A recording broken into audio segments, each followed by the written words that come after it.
নমস্কার, দৃষ্টিকোণের সবাইকে স্বাগত জানাই। তো এই ভিডিওর মধ্য দিয়ে আমি কল্যাণী ৫ নম্বর ব্যাটালিয়নের যে সমস্ত তথ্য A to Z আমি কিন্তু এই ভিডিওর মধ্য দিয়ে থাকব। তোমাদের যেদিনে মাঠ আছে তার অবশ্যই ২ দিন আগে গেলে খুব ভালো হয়, ১ দিন আগে গেলেও ভালো হয়, অসুবিধা হবে না। তো প্রথমত কল্যাণী BSF ক্যাম্প কীভাবে যাবে? না, কল্যাণী স্টেশনে নামবে। কল্যাণী স্টেশনের দুদিকেই অর্থাৎ বাঁ দিক ও ডান দিকে দুদিকে অটো স্ট্যান্ড আছে। যেদিকে হোক গিয়ে তোমরা বলবে যে কল্যাণী BSF ক্যাম্প যাব। সেই কল্যাণী BSF ক্যাম্পে গিয়ে যাবে। BSF ক্যাম্প নেবে হচ্ছে তোমার ২০ টাকা। এরপর আসছে যে কী রুম নেবে। না, ওখানে তোমাদের রুমের টেনশন করতে হবে না, কারণ রুমের জন্য ওখানে প্রচুর লোক মানে রুম ভাড়া দেওয়ার জন্য দাঁড়িয়ে আছে, মানে প্রচুর। তো ওখানে ১০০, ১৫০, ২০০, ৫০০ এরকম। তো তোমরা যারা মাঠ করতে চাইছো একদম সিরিয়াস, তারা অবশ্যই পার্সোনাল রুম নেবে, কারণ একটা রুমে ৬-৭ জন করে, যেগুলো ১০০ টাকা ১৫০ টাকা রুম ৬-৭ জন করে ঢুকিয়ে দিচ্ছে। তাহলে আমাদের ক্ষেত্রে সেগুলো অ্যালাউ হবে না, মানে ভালো হবে না। অবশ্যই পার্সোনাল রুম নেবে। এবার আসছে পার্সোনাল রুম নেবে। পার্সোনাল রুমে তোমার বেশি খরচ পড়বে না, ৮০০ টাকা ৭০০ টাকা এরকমের মধ্যে হয়ে যাবে। এবার পার্সোনালটা কেন নিতে বলছি না, ঘুমটা কিন্তু খুব প্রয়োজন। যাদের ঘুম হবে না তারা কিন্তু মাঠ করতে পারবে না, কারণ ওখানে বোস করিয়ে তোমাকে মিনিমাম ৫ থেকে ৬ ঘন্টা বোস করিয়ে রাখছে, যার জন্য তোমার এনার্জি একদম লস হয়ে যাবে। তার উপর যদি রোদ দেয়, আমার যে সমস্যাটা হয়েছিল সেটা হচ্ছে আমার প্রথমত রাত্রিতে ঘুম হয়নি, এবং BSF ক্যাম্পে আমাকে বোস করিয়ে রেখেছিল ৫ থেকে ৬ ঘন্টা, এবং আমাকে দৌড়াতে হয়েছে মানে একদম প্রচণ্ড রোদে, যার জন্য আমি মাঠ কোয়ালিফাই করতে পারিনি। তো আমার যে ভুলটা হয়েছে, যাতে তোমাদের যাতে সেই ভুলটা না হয়, আমি সেই জন্য এই ভিডিওটা দিচ্ছি। আমার ভিউয়ার্স নেই, আমার সাবস্ক্রাইবারও কিছু নেই, কিন্তু তোমাদের ভালো হওয়ার জন্য তোমরা কিন্তু এই ভিডিওটা দেখতে পারো। এই ভিডিওটা দেখলে তোমরা A to Z তথ্য আমি কিন্তু দিয়ে দেবো। প্রথমে আসে কীভাবে যাবে বললাম, তাহলে রুমটাও বলে দিলাম কী রুম নেবে। এবার আসছে এন্ট্রি টাইম। ঠিক আছে, এন্ট্রি টাইমে তোমরা জানো, সবাই জানো যে বলে দেওয়া আছে আগের ভিডিওতে, যে তোমার এন্ট্রি টাইমে অ্যাডমিট কার্ড, সাদা কালো যে কোনো একটা নিয়ে গেলেই হবে। অ্যাডমিট কার্ড, তোমার আধার কার্ড আর ২ কপি ফটো। এর ২ কপি ফটোর জায়গায় তোমরা ৪ কপি নিয়ে যাবে। যদি ছবি হারিয়ে যায় তাহলে কিন্তু সমস্যায় পড়তে হবে তোমাদেরকে, তোমরা ৪ কপি নিয়ে যাবে। এরপর এন্ট্রি টাইমটা বলে দিই ভালো করে। এন্ট্রি টাইমে কী নিয়ে ঢুকবে, ঠিক আছে? প্রথমে তোমাদেরকে একটা কাপড়ের ব্যাগ নিতে হবে। ঠিক আছে, কাপড়ের ব্যাগ নিতে হবে, যেগুলো চেন টানো তোমরা জানো, যেগুলো ফাইল নিয়ে যায়, সেই ব্যাগগুলো বড়, সবথেকে বড়টা নেবে। এতে কি সুবিধা কী হবে, কারণ তাতে জলের বোতল নিয়ে যেতে হবে, খাবার নিয়ে যেতে হবে, এবং তোমার ফাইল থাকবে, ওষুধপত্র থাকবে, সমস্ত কিছু নিয়ে যেতে পারবে। ওষুধপত্র সমস্ত কিছু নিয়ে চলে, একমাত্র প্যাকেট জাতীয় যে সমস্ত দ্রব্য সেগুলো কিন্তু নিয়ে যাবে না। প্যাকেট নিয়ে গেলে ওরা কিন্তু দেখছে না, কিন্তু প্যাকেট নিয়ে গেলে কী হবে, ফুলে থাকবে। কেউ যদি চেক করতে চায় তখন কিন্তু তোমার সমস্যা পড়তে, আবার তোমাকে মানে সেন্টারের বাইরে করে আবার তোমাকে সেগুলো ফেলতে বলবে। তাই বলছি প্যাকেট জাতীয় নেবে না। যদি কেউ ORS নাও, মানে লিকুইড ORS, সেগুলো কি বোতলে ঢেলে নেবে। আর যে ২ লিটারের একটা জলের বোতল নেবে, যে ২ লিটারের জলের বোতলটা নেবে তাতে কি না, পুরোটাতে ORS নিয়ে নেবে। ঠিক আছে, পুরোটাতে ORS গুলে নেবে। ২টো ORSের পাতা কিনে সেটা গুলে নেবে। এরপর এন্ট্রি টাইমে ওই যে বললাম ব্যাগ, অ্যাডমিট কী বললাম ওগুলো নেবে। এরপর আসছে ঘড়ি কিনে নেবে। দেখো, প্রথমত এই ডিজিটাল ওয়াচ নিলে ওরা কিন্তু অ্যালাউ করছে না, এই যে ডিজিটাল ওয়াচটা অ্যালাউ করছে না। এই স্মার্ট ওয়াচটা, ডিজিটাল নয়, স্মার্ট ওয়াচ উইথ ডিজিটাল, এটা কিন্তু অ্যালাউ করছে না। তাহলে তোমরা কী ঘড়ি নেবে? আমি নিয়েছিলাম এই ঘড়িটা। এই ঘড়িটা কিন্তু নেবে না। আমার যেটা সমস্যা হচ্ছে, ঘড়িটা অনেকটা আমার সমস্যা আছে। এর মিনিট হ্যান্ডটা কিন্তু বোঝা যায়, কিন্তু এর সেকেন্ড কত হচ্ছে, কত মিলি সেকেন্ড হচ্ছে, সেটা কিন্তু আমরা বুঝতে পারি না, যেটা আমার খুব বড় সমস্যার মধ্যে পড়তে হয়েছিল। আমি ঘড়ি দেখছি কিন্তু কতটা সময় আমি এটা মেজার করতে পারছি না, এইটার উপর কনসেন্ট্রেশন চলে যাচ্ছে।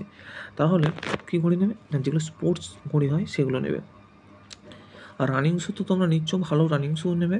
খালি পায়ে কেউ দৌড়াতে যাবে না, কেউ খালি পায়ে দৌড়াতে যাবে না। অ্যাংলাইট পরে ভাবছো যে অ্যাংলাইট পরে দৌড়ে দেবো, একদম না। ওখানে কিন্তু ভালো রকমের মানে স্কচ, মোটা মোটা, মানে একদম ছোঁচালো ধারালো স্কচ বেরিয়ে আছে। একবার পুঁকে গেলে তুমি কিন্তু মাঠ সারা। যারা ভাবছো যে খালি পায়ে আমি দৌড়ে দেবো, এই ভাবনাটা সবথেকে বড় ভুল। কখনোই সম্ভব নয় ওই মাঠে, একদমই সম্ভব নয়। সেটা আমি বলছি কেন সম্ভব নয়। এন্ট্রি টাইমে তোমরা কী কী নিয়ে ঢুকবে বলে দিলাম। এবার ওরা এন্ট্রিটা কীভাবে হচ্ছে, কীভাবে তোমার মাঠ পড়বে, সেটা সবথেকে বড় না। মাঠ পড়ছে তোমার রোল নম্বর অনুযায়ী। যে রোল নম্বর অনুযায়ী, সেই রোল নম্বরগুলো ভাগ করা আছে ব্লক সিস্টেম অনুযায়ী। অর্থাৎ ওদের প্রতিটা বিল্ডিংয়ে এক একটা রুম করে দেওয়া আছে, সেখানে ব্লক লেখা আছে, ব্লক 1, ব্লক 2 করে 12টা ব্লক।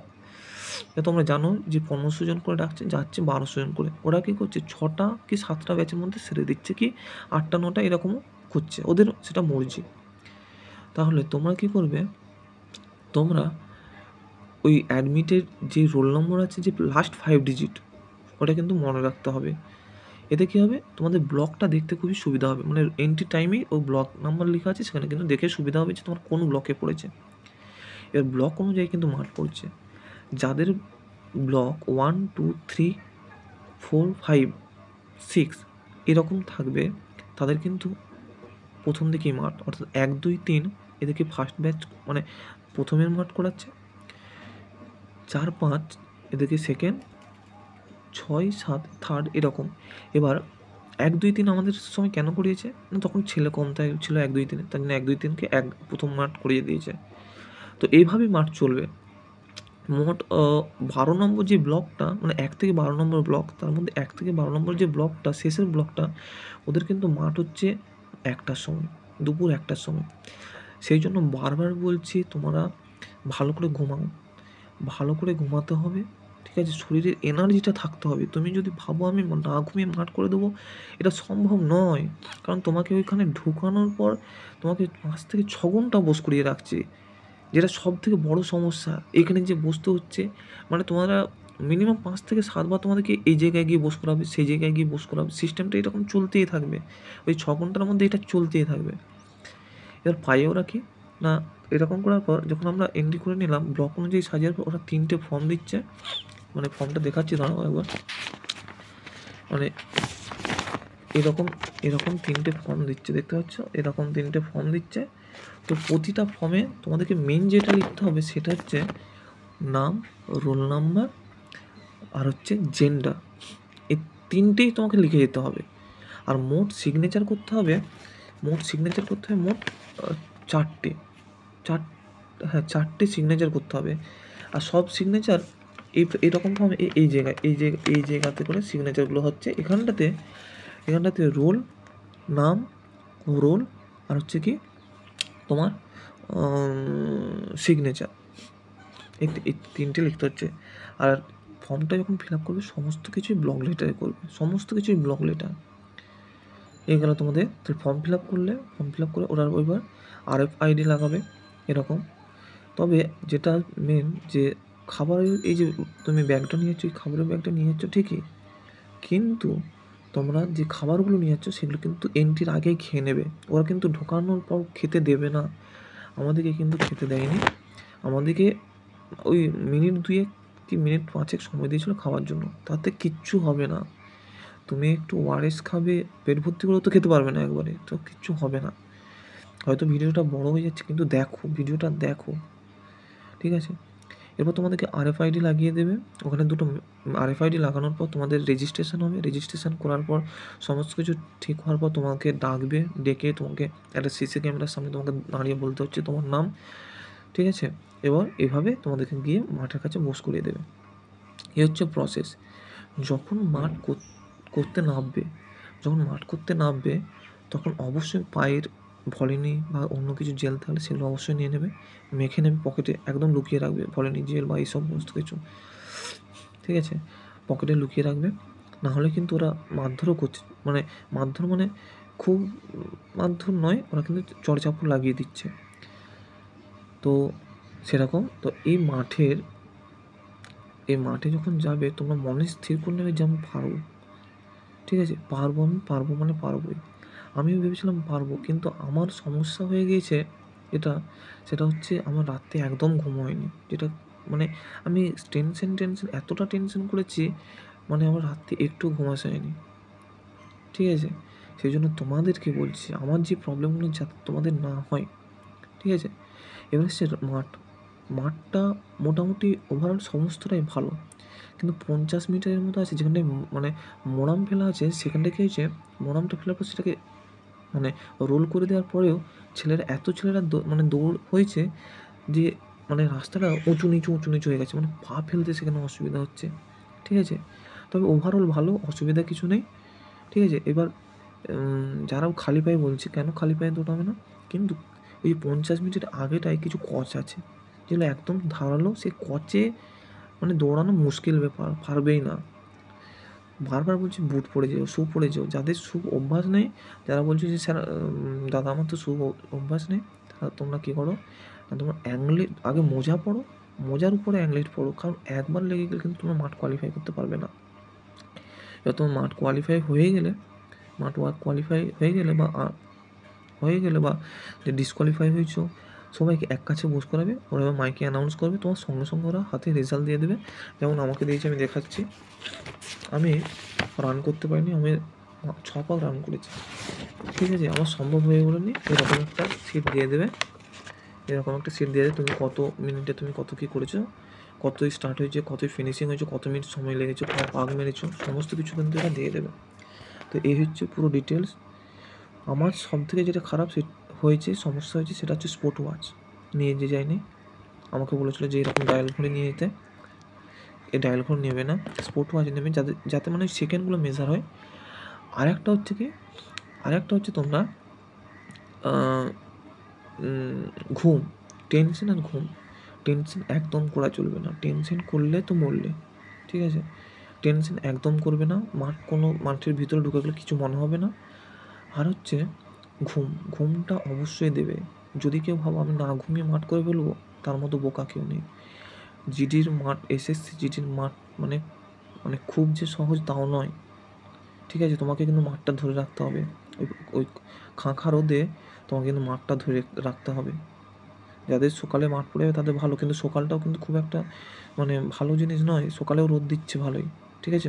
যেহেতু ক্যাম্পাসটা ফাঁকা মাঠের মধ্যে, রোদ কিন্তু ভালোই লাগছে। ওই যে গাছ আছে, অনেকে বলছে গাছ আছে হয়ে যাবে, একদম মিথ্যা কথা। রোদ কিন্তু ভালোই লাগছে গায়ে। আমি বারবার বলছি, একদম ডিমোটিভেট হবে না। অনেকে অনেক রকমের কথা বলবে, ঠিক আছে? তবে তোমরা 2 দিন আগে যাবে কি 1 দিন আগে যেয়ে রান হচ্ছে সেখানে গিয়ে দাঁড়িয়ে রানটা দেখো, কীভাবে রান হচ্ছে। সবাই কিন্তু রান কোয়ালিফাই করতে পারছে না। আমার যে ব্যাচ, সে ব্যাচে 100 জনের, আমাদের ছেলে ছিল 150 জন। 150 জনের মধ্যে 72 জন কোয়ালিফাইড, 78 জন ডিসকোয়ালিফাইড। তাহলে এটাও ভাবার উচিত নয় যে 40টা, অনেকে বলছে 40টা করে মাঠ করছে। না, অনেকে ভুল বলছে, তোমাদেরকে ভুল তথ্য দিচ্ছে। না, মাঠ কিন্তু ভালোই করছে, ঠিক আছে? কিন্তু যারা করছে তাদের রাতের ঘুমটা কিন্তু তারা ভালো নিচ্ছে, ভালোভাবে তারা রাতের ঘুম নিচ্ছে, ভালো করছে। টেনশন একদম করবে না, ঠিক আছে? এই বলে রাখছি। তোমরা এই তথ্যগুলো যেগুলো দিলাম, এগুলো কিন্তু কোনোখানে মানে বুজুরুকি বা মিথ্যে নেই। আর আমার ফলোয়ার্স সাবস্ক্রাইবার বাড়ানোর কোনো দরকার নেই। তোমরা ভিডিওটা দেখো, ভালো লাগলে লাইক করো, ঠিক আছে? সাবস্ক্রাইব করো। এরপরে যদি ভালো কিছু তথ্য পাই আমরা আবার দেওয়ার চেষ্টা করব। তবে আমার যে কারণে রানটা হয়নি, আমি যাতে তোমাদেরও হোক, যে কারণে আমার রানটা হয়নি, সেই কারণটা যেন তোমাদের না হয়, তোমাদের মাঠটা যাতে হয়, এটা আমি চাইছি। কারণ এই মাঠ কোয়ালিফাই করলে তোমাদের 80% চাকরি পাওয়ার সম্ভাবনা আছে। 80% বললাম, 80%। তাই তোমরা মাঠ করো। নমস্কার, ভালো থেকো, ভালো করে রান করো বন্ধুরা, ভালো করে। আর কিছু বলছি না, টেনশন নেবে না, ভালো করে রান করবে। Thank you.